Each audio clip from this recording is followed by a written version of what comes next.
We're going to begin this section on what I'm calling plant politics by actually comparing two different animal rights protests from the past few years, one of which is actually quite recent.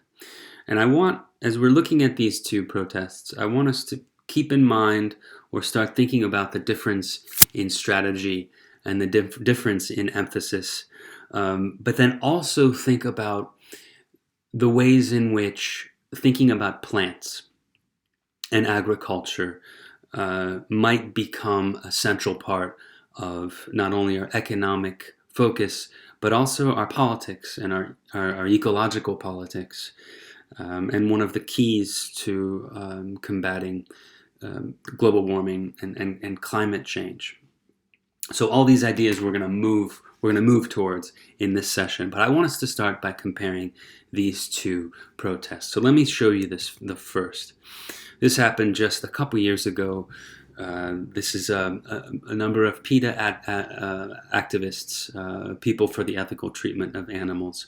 This was in Sydney, Australia, on the International Day of Nonviolence. And so you can see these protesters, these activists, they're in this main thoroughfare, right? Like a commercial space outdoors. They have a big sign that says "Meat is murder, go vegan," and then they're all lying down with those same smaller signs, and they're lying on the ground, half clothed. And then on these, I don't know if you can tell, but they're like, crime scene tape, essentially. And the crime scene figures are not human animals, but they're non-human animals. And so, of course, if people were walking by, they would see these protesters. Maybe they would start thinking about their dietary choices, violence towards non-human animals, so on and so forth. So I'm going to remain somewhat neutral when it comes to these protests. But I think it is there is a way in which I find this type of protest a little bit sensationalist and limiting, only in the sense that it's not bringing us to other sort of systemic issues that have to do with violence. And then there's also the question of language and rhetoric, whether murder is the right word to be using to get people on board for nonviolent causes, or whether it just kind of turns people off. All these things are really interesting things to think about when we're talking about protest and the visual strategies of protest, because this is part of visual culture. And in some ways, when you study the history of socially engaged art, this type of protest that uses visual cues and visual techniques could be talked about as a socially engaged artwork. So I think we can analyze it both within the context of aesthetic strategy, but also within the context of a protest strategy. And I definitely don't want to poo-poo these activists. I think one thing that I think can often happen when people who might not be amenable to this kind of messaging, they'll just think, wow, these people are just so silly, But I think that loses sight of the fact of the courage that's necessary to do this type of action. It takes a lot of courage to be able to put yourself out there like this. And so if I'm critical of this type of strategy, I also don't want to lose sight of the fact that it's that there is a great amount of courage that goes into doing a direct action like this. And I could have picked there are all sorts of protests that are within this lineage, within this vein of animal rights protest. So now let me show you another one. This is more recent. This happened just last year. And this is by Animal Rebellion. So Animal Rebellion is an offshoot of Extinction Rebellion, one of the big protest movements to decarbonize our economy, to move away from fossil fuels, and for politicians to start taking climate change seriously, with all sorts of direct action in the public. And they started in the UK. Well, there was an offshoot. There is now an offshoot of Extinction Rebellion called Animal Rebellion, and they do the same. They do the same thing. They do direct action, and they go out and they try to message so that things start to change. So this is one of their direct actions that they did. This was in Glasgow in the last COP26, the UN meeting for climate change. All the different countries in the UN get together. As they have for the past few decades, since the first one in 1992. There have been 26 COPs, believe it or not. So before COP opened, they went to one of the buildings that it was going to be, one of the buildings that was involved with COP, and these Animal Rebellion protesters, they climbed the facade of this building, put up a large sheet that said COP26, invest in a plant-based future. And they also stayed up there. So the protesters, this direct action, part of it was that they I think they actually chained themselves to the building so that it would be very hard to take the banner down.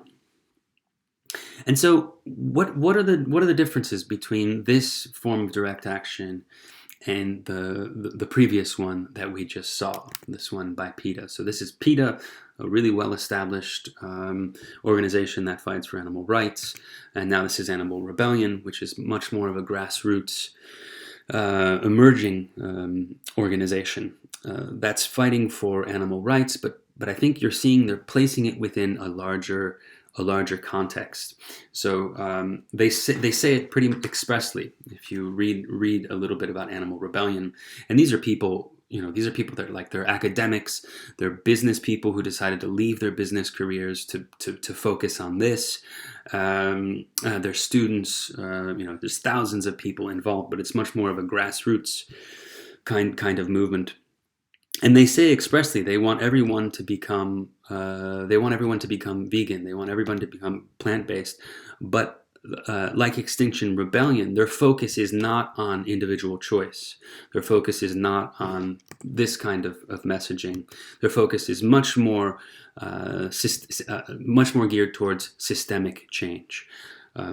So they say right up front, they say their main goal is system change rather than telling individuals to change habits.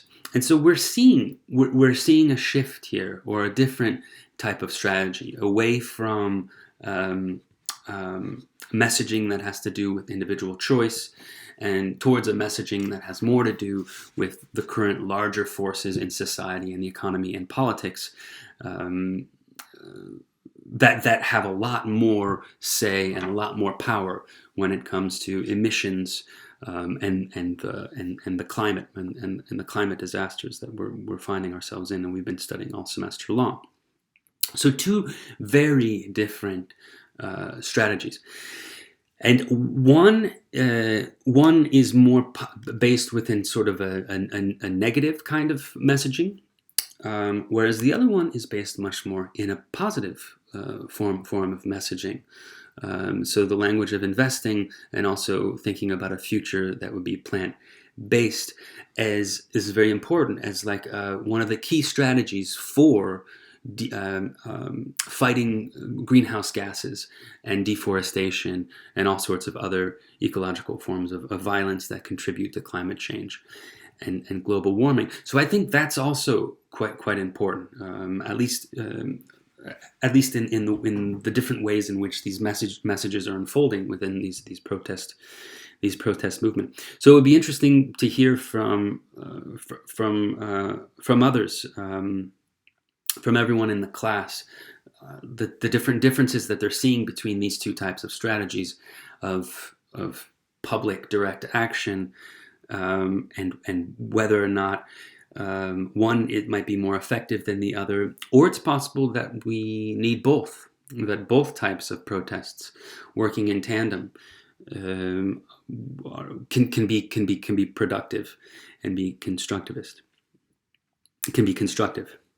And so it's not only activists that are it's not only Animal Rebellion that's talking about thinking towards a plant-based future as envisioning a type of not only plant-based economy and agriculture, but also, and this is the central feature of this session, thinking of all the ways in which plant life can inform our political lives and politics. And this is the large question that I want you all to think about today as I give you all these different examples that we're going to run through of different artists.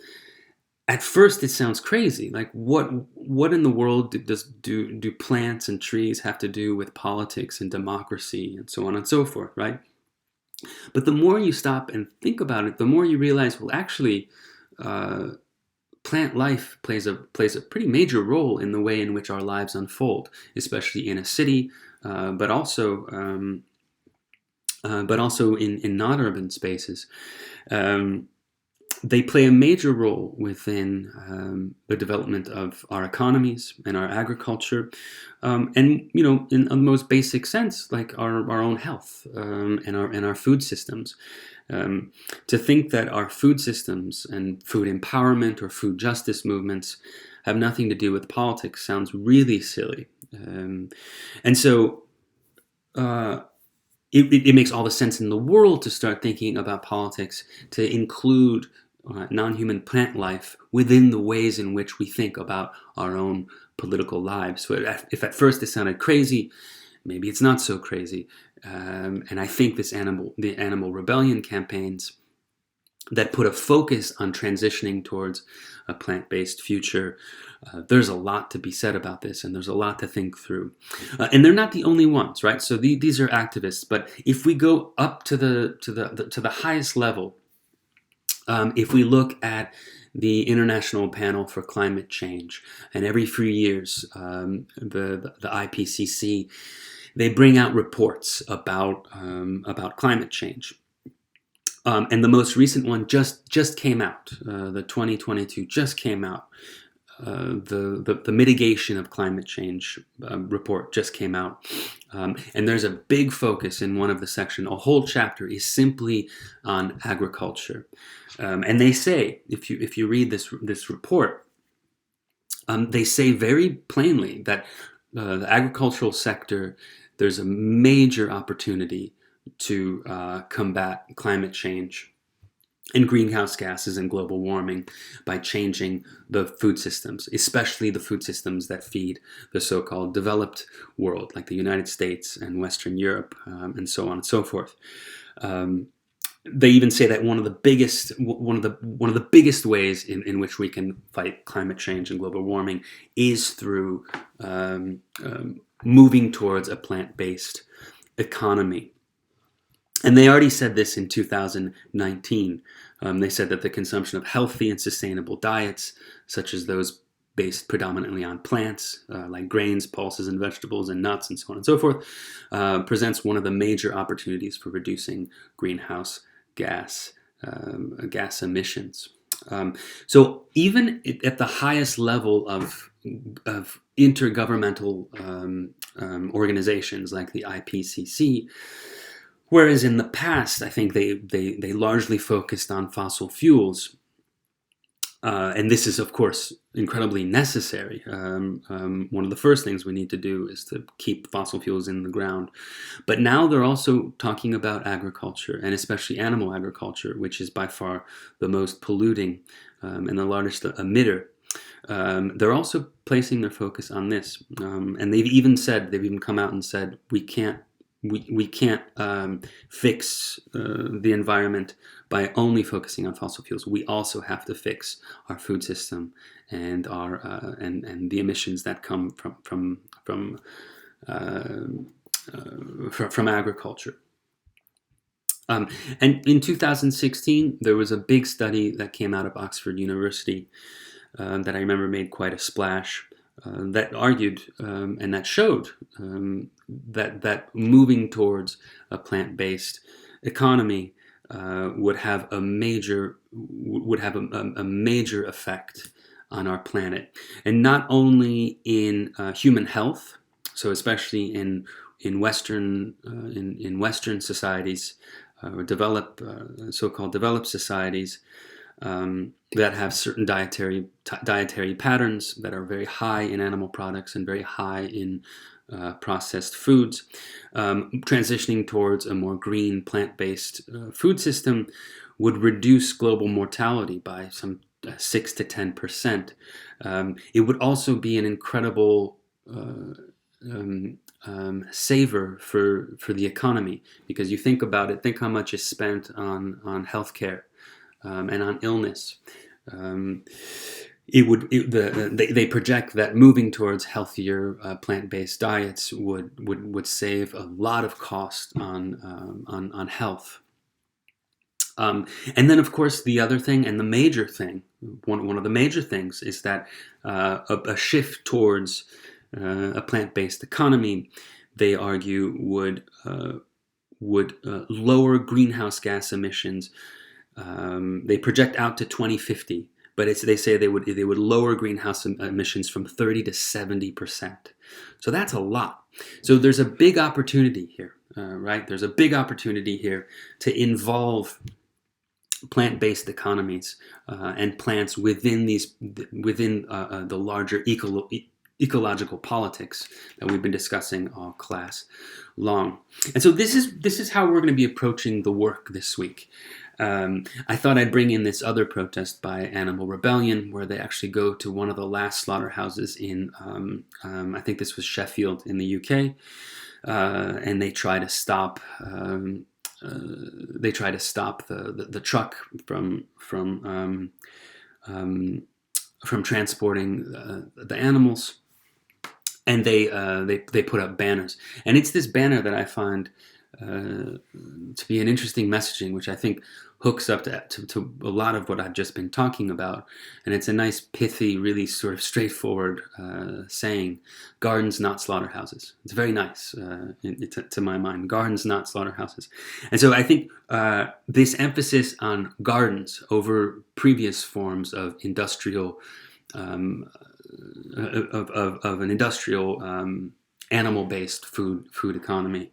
I think this is one of the big messages that they're trying to get across, and this informs a lot of the works that we're going to be looking at today. The possibility of gardens as a political force is very interesting to me. So it seems fitting to start with a work that we've actually talked about quite a few times already this semester, which is Agnes De's Wheatfield, a Confrontation, from the Battery Park landfill in downtown Manhattan in 1982. And so this is one of the many images that shows you this installation of the artist in the wheat field, again, in the landfill from the beginning of the World Trade Center. So one of the things we didn't talk so much about in with respect to this work, I think there are two things that we want to bring in that are pertinent for today's session. She's pitting the value of food and the value of sustenance and the value of growing, of growth, of vegetal growth, against very different forms of value that has to do with money, with speculation, with building. I mean, the Twin Towers, of course, were the symbols of the U.S. economy. And the fact that this area of land, I think it was worth some $45 billion or something like that, to put the sort of nutritional growth value right next to the more monetary market type of value, she was putting these two things in play. And in a way kind of asking us of like not to choose, but to realize that all the stuff up there in the skyscrapers, all that stuff is really doesn't mean anything if we don't have like the simple sustenance that we need, that comes out of the ground. Because of course, without plant life, without this type of sustenance, well, we don't. Not only could we have not evolved on this planet along with all the other animals, but we wouldn't be able to live. We wouldn't survive. We wouldn't be able to nurture and feed ourselves. And so she's doing that. But then there was also an activist dimension to this work, which I don't think came up as we were talking about it, is that some of the grain was harvested and traveled around the world as part of an exhibition called the International Art Show for the End of World Hunger, which was organized by the Minnesota Museum. So the harvested grain actually did move around, and it was explicitly tied to issues of food security and of world hunger. And so here we're talking about a work that's highly political in this ecological sense that we've been developing in this class.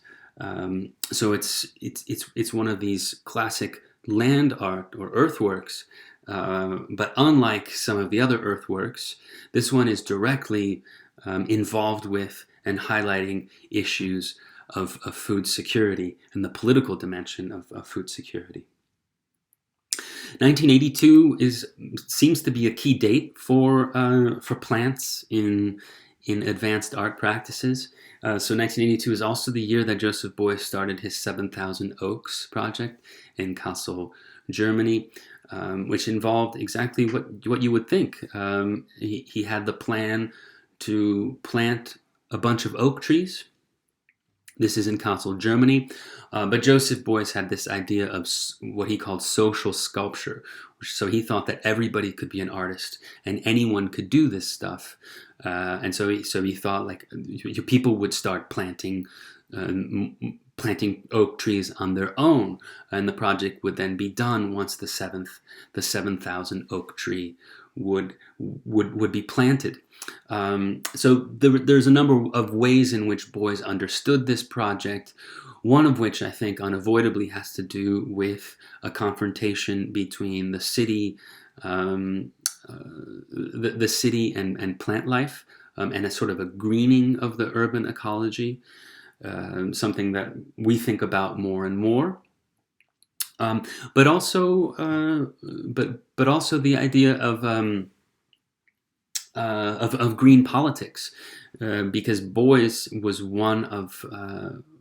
was associated with and was responsible one of the people responsible for the development of the Green Party in Germany, which recently actually did quite well in the elections there.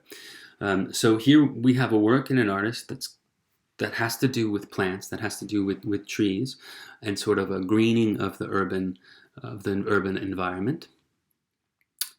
That's directly related to political practice, and even a parliamentary political practice of parties and the Green Party, and so on and so forth. So this is really interesting work to bring in to a session called Plant Politics. And more recently, we have two artists, Heather Ackroyd and Dan Harvey, who went, this begins in 2007, and I think it's ongoing. They went to some of the original acorn trees in Kassel and elsewhere that Beuys had planted as part of 7,000 Oaks, and decided to take, as oak trees do, the acorns fall off the tree, and then if it works out for those acorns, they'll end up becoming little trees themselves, and then maybe even big trees later on. And so they're taking up Beuys's 7,000 Oaks and extending it in this project that they call Beuys's Acorns. So this is one of the acorns that's germinating, and it's already creating a little sproutling. This is from 2007 that they photograph. But of course, they don't only gather the acorns and then photograph the seedlings. They also use the oaks, and as they're growing, they'll plant them and they'll put them in certain strategic locations that maybe normally wouldn't have, certainly wouldn't have oak trees in them, but maybe wouldn't even have foliage or vegetation or plant life. Again, as a way, like boys, I think, of sort of greening the city, of reintroducing plant life into the city. So this is very recent. This is from 2019. This is in London, in the Bloomberg Arcade, the Bloomberg building there, where they set up this work, also called Boys' Acorns, of all these oaks that are well, they seem like they're teenagers or something, right? They're adolescent trees, on their way to becoming big trees. So I find this to be a really lovely work. So this is more within the context of an art practice, maybe even more of an official art practice. But I was also reading about guerrilla gardening, which is really quite fascinating, which began, interestingly enough, in New York City in the early 1970s. So if you know anything about the history of New York City, the city went bankrupt, and there was a terrible financial crisis in the 70s, which led to all sorts of austerity and urban decay and so on and so forth. And so you had these people, they called themselves the Green Guerrillas, that went around, especially the Lower East Side. They went to these lots, these buildings that were just derelict, like the city wasn't doing anything with them. And they started doing things like throwing seed bombs into these lots. I read that they could be like in Christmas ornaments, or sometimes they'd be condoms. They would use condoms that are filled with seeds and water and fertilizer, and they would throw them into these derelict lots because sometimes you couldn't get in there yourself. And the idea was that then things would start growing, right? And so this is the genesis or the beginning of guerrilla gardening, which now you have someone like Richard Reynolds in London who does this quite often, but he's not the only one to do it. There are a lot of people that go out in London and they secretly plant things. The definition of guerrilla gardening that Reynolds gives us is very simple. It's the cultivation of someone else's land without permission. So what they're doing is illegal, but it's kind of funny because this illegal activity leads to a more green, a more beautiful, and a more ecologically sustaining urban landscape, right? So rather than discarded empty lots that aren't being tended to, now you have all these people that go out at night and tend to the lots and create these beautiful, thriving little ecosystems. And I don't think it's just an aesthetic thing either. One thing that we're gonna talk about is the way in which plant, vegetation, trees within an urban context actually shapes our cities and like even our behaviors, even like the way in which we treat each other. They've done studies that greener cities are actually more, in many ways, more friendly and more convivial. So we're going to talk about that a little bit more later. But I really love this idea of guerrilla gardening. And if we look at someone like Tat Phu Tan, he's a Malaysian artist who lives in New York City. He has a similar type of project where he'll do a type of guerrilla gardening, but it's much more mobile.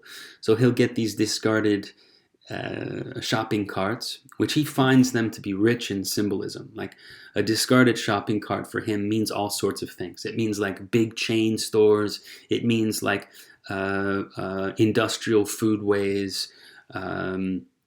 For him, it even is tied to economic disturbance and economic collapses, like the one that we saw in 2008. This discarded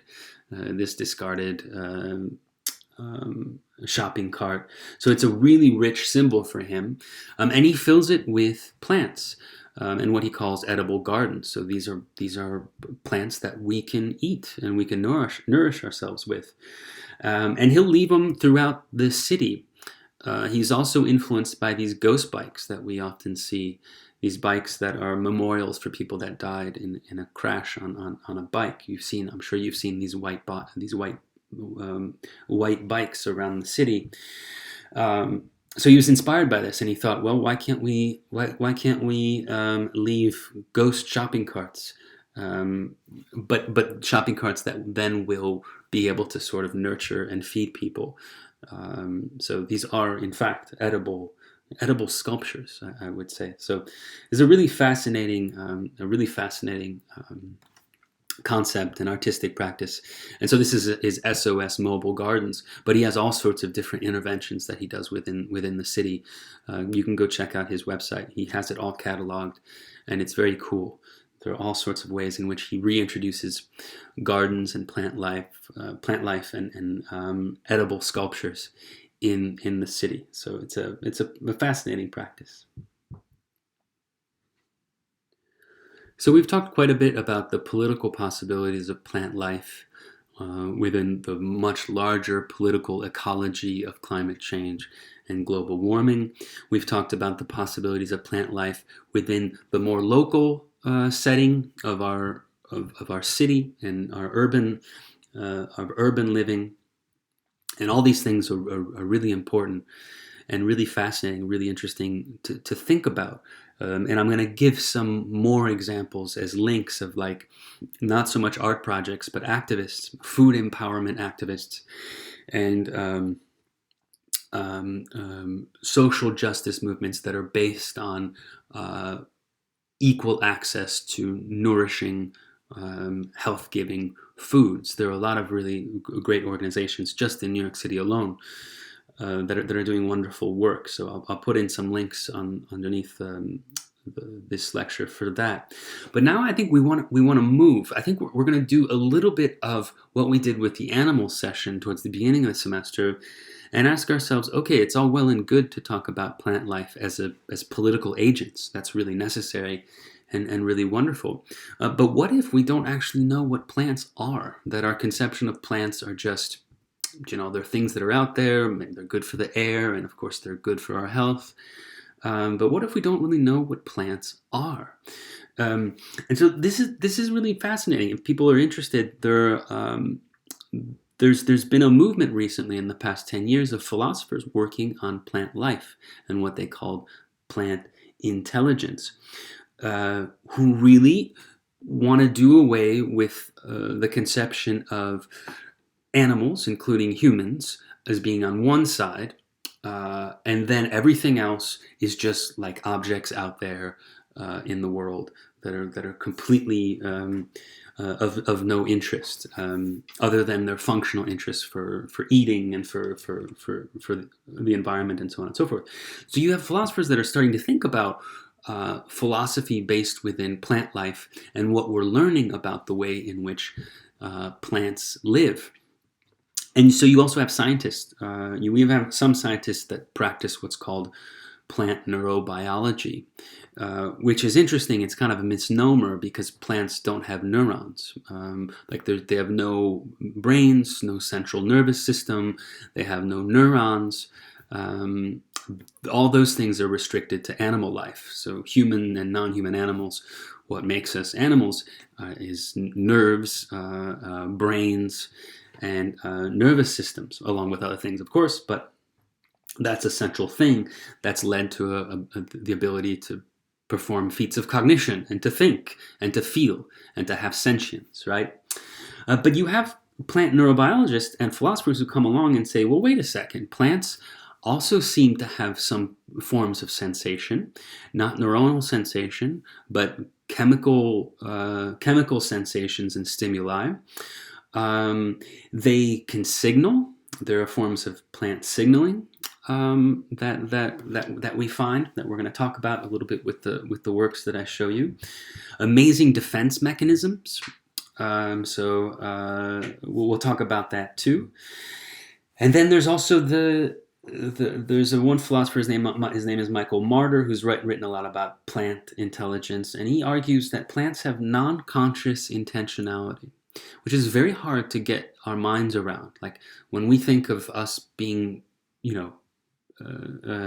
earthlings with intention, like our intentions are like conscious. Like I want to put my hand here, pick up my coffee, and drink it. Right? I have an intention, even if I'm not thinking about it. There's like a conscious brain at work. But what about intentionality with no brain behind it, right? Is there such a thing as non-conscious intentionality?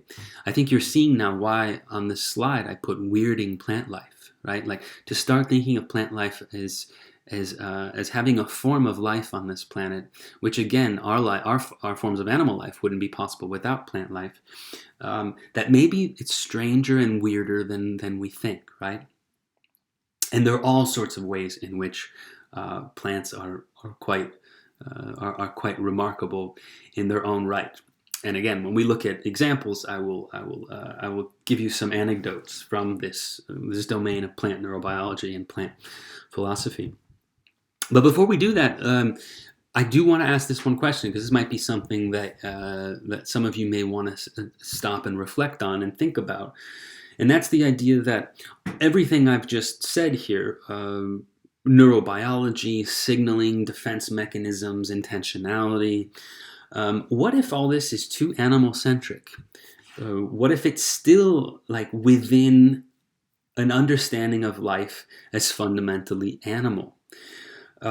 Is there a way in which we can understand plant life or plant intelligence without taking recourse to our forms of life or our forms of intelligence, which of course is based in the neuronal functioning of animal mindedness, right? What would it look like? What kind of language would we use? Is it even possible? Maybe we might argue that actually it's not possible, that we could only approach and start to understand plant life through analogies with the type of life that we are, which is animal life. All this gets even more complicated when we start to realize that even that is placing a division between plant and animal that's probably not operative in the real world, right? So I can show you a work by this Italian artist, Chiara Lecca, who does these really quite amazing works that mix animal life and plant life together. This is one of her still lifes. This is from 2010. It's called Black Still Life. And it's a pretty remarkable work. So she takes animal parts from taxidermy.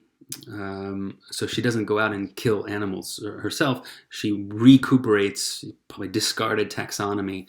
So these, I think you can tell, are rabbit ears. And then integrates them within plants for these kind of sculptures that are truly hybrid between animal and plant.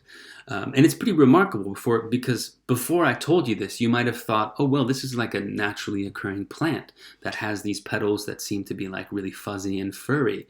But in fact, no, this is a sculpture that she then photographs that's truly a mix between animal and plant. And so this starts to make us think about the ways in which the dividing line between what we call plant life and between animal life, maybe it's slightly porous. Maybe there are ways in which we're plant-like, that we're vegetal in our own existence. And indeed, at the genetic level, that's totally true. We absolutely do share DNA with plant life, right? As do all animals, including rabbits. So this is a type of work I think that's doing a wonderful job sort of weirding plant life and making us think about it in terms that move away from kind of our I don't know, if we ever even think about plants, maybe we just kind of assume we know what they are and they're these distant things. But maybe this work is sort of showing us that we might be connected to plant life in more ways than we might know. And on that tip, I can show you this work by Martin Roth, an artist that we've encountered before in this class. He did a work in 2015 at Bard College where he started growing corn in the museum. Originally, he wanted it to be hemp. He was going to grow hemp, but because of I think marijuana laws at that time in 2015, it was illegal for him to grow hemp in the museum. So he decided to grow corn instead. So he grows corn, but he didn't just grow corn. He hooked them up to a synthesizer that would convert their chemical signals. So corn, like all plants, they do have a type of signaling process that's contingent on their environment. There's some pretty amazing there's some pretty amazing studies about corn I can tell you about. One is that if you play a recording of the sounds of a caterpillar munching on corn leaves, the actual corn that's within that space where that sound is being emitted will then send off defensive chemicals. Just the sound of a munching caterpillar, the corn will then set off defensive mechanisms. There's also incredible stories about when corn is being attacked by a certain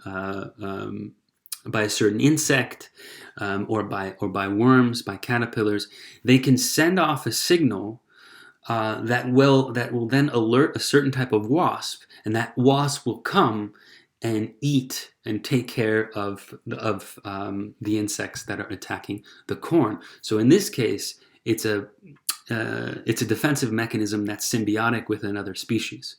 I mean, that's really amazing, right? Already we're thinking about plant life in a much more complex way here, if they can send off defense mechanisms like this through signaling. And why not? Why can't we use the word like a type of communication, if a non-conscious form of communication, if that can make sense? So corn is quite amazing. And so he grows this corn, and he sets up a way in which there's a synthesizer that translates the chemical changes in the corn and plays sound in the space, so that when the corn are sending different signals, or the plant behavior is sort of changing, then the sounds in the space will change. And it's really, there's quite a wonderful story about this. There was a security guard that was always around the corn. And he noticed that when people would come by, like these, it looks like it's a mother and a son, I mean, I'm guessing. He said when people would come by and visit the work and get close to the corn, and you could walk through the corn would stay pretty quiet. But he said when it was only him, he thought, this is the security guard thought when it was only me in the space, that they were more comfortable, and so more sounds would come out, as if they were like used to his presence, but not the presence of other people, which is really quite wild as far as an anecdote for this work. And so in any case,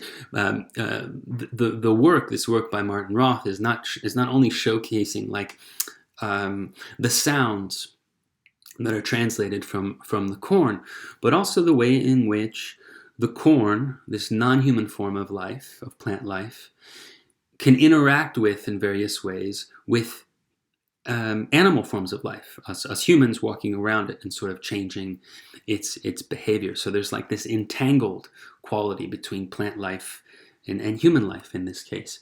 And that's also the case with this next work I'm showing you. This is a work that's on a wall. It's by Sabrina Roth. There's kind of really beautiful markings of these like different shades of green and a bit of brown, reddish brown. This is her grower from 2004-2006. This is not her that makes this drawing, actually, this wall drawing. The wall drawing is made by this machine, this robot that she created, which she called the grower, that functioned according to photosynthesis, which is how plant life works, through sun, through the ingestion, basically, of carbon dioxide, and then the emission of oxygen, right? Which is how we breathe, which is how carbon is sequestered, and how we breathe on this planet. And so this is another work that shows sort of the entanglements between us humans and plant life and the plant kingdom, because you would walk into this gallery, and the more people that were in the gallery, the more carbon dioxide is coming out of our mouths, right? Animals take in the air, they take in the oxygen, and then release the carbon dioxide, right? It's the other way with plants. The plants take in carbon dioxide and release oxygen. So there's this wonderful symbiotic relationship between plant life, photosynthesis, and us animals who live by breathing breathing oxygen.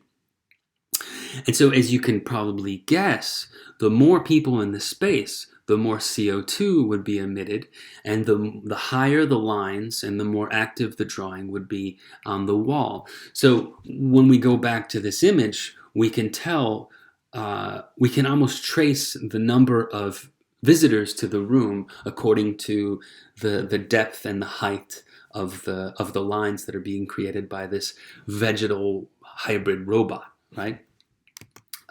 Which again attests to the sort of the symbiotic relationship between humans and plants. So I find this to be a really fascinating work.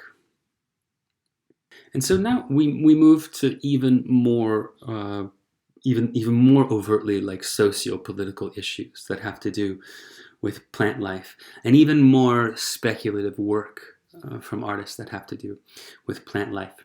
And here I'm going to show you another work by Martin Roth, who we just saw growing corn at Bard in 2015.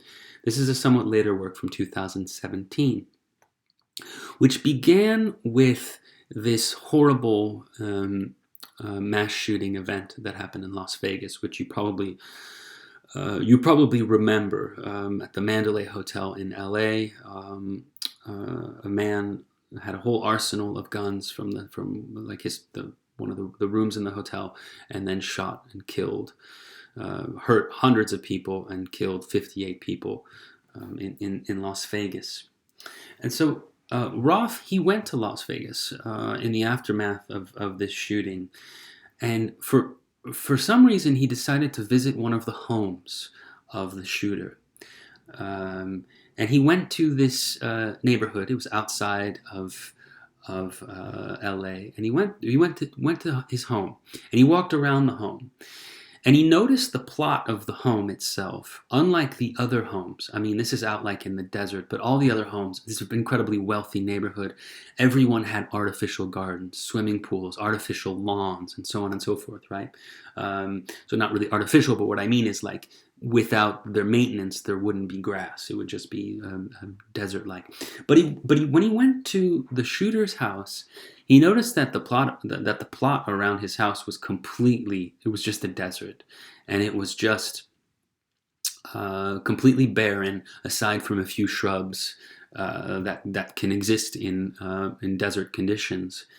As if like this house was like haunted in some ways by like this desolate landscape.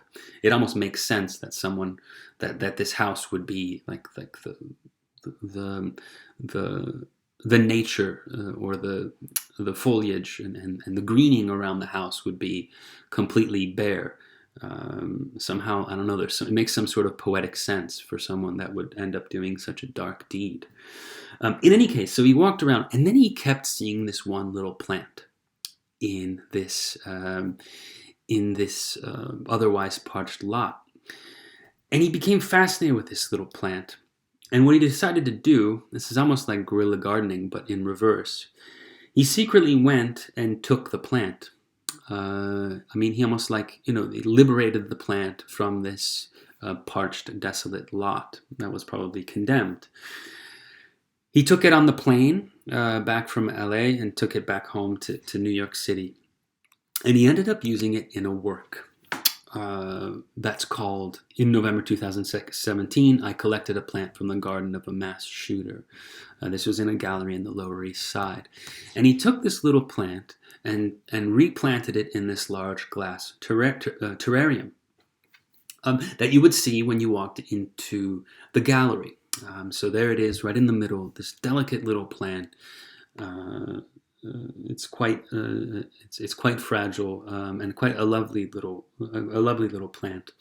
And his idea was that this work could be donated as a memorial to the hotel, the Mandalay Hotel in LA, in Las Vegas, which ultimately I don't think ever happened. But that would be a very beautiful memorial, because it's a memorial that you constantly have to tend to and nurture, right? A plant, you have to take care of a plant and constantly give it attention and care. In any case, I don't think that ever happened. But so you have the plant, and then you would also go downstairs. There was a lower part of the gallery, and in the lower part, he recreated the parched desert landscape of the shooter's house. And at periodic intervals, you would get little rumblings on the ground, and the pebbles would start to shake. And this wasn't just haphazard or arbitrary. He figured out a way that the rumblings would happen at an interval during the day of the intervals of mass shootings throughout the year. So every time there was a rumbling, and they would happen pretty frequently, it would be like a surrogate or a sign or a stand-in for an actual mass shooting event that happened. I think it was the shootings from the year before. So this sort of dry, desolate, and it was a really harsh, like the light was really harsh. You felt like you were in this parched landscape. It also reminded you of the periodic shootings that happen in this country and that are endemic to this culture, to this country, sadly. And so one of the reasons I show this work in our plant politics is just the idea that plants could be therapeutic. So he was fascinated by this plant, which turned out to be a desert holly, which in indigenous practices, the idea is that this specific plant will appear and will have medicinal qualities to those that find it. And so I think Roth thought that it was just like a really beautiful poetic gesture to think of this little plant as somehow therapeutic for this tragic event, right? And it might seem like that's completely naive or utopian, and maybe it is. Maybe it was as a work. Though if you take into consideration that sociologists now have done, there have been a number of studies that show that city spaces that are green, that have plant life, are noticeably less violent. That violence, there's some way in which plant life in urban space plays a role in the behavior of the neighborhood, and in crime rates and in violence.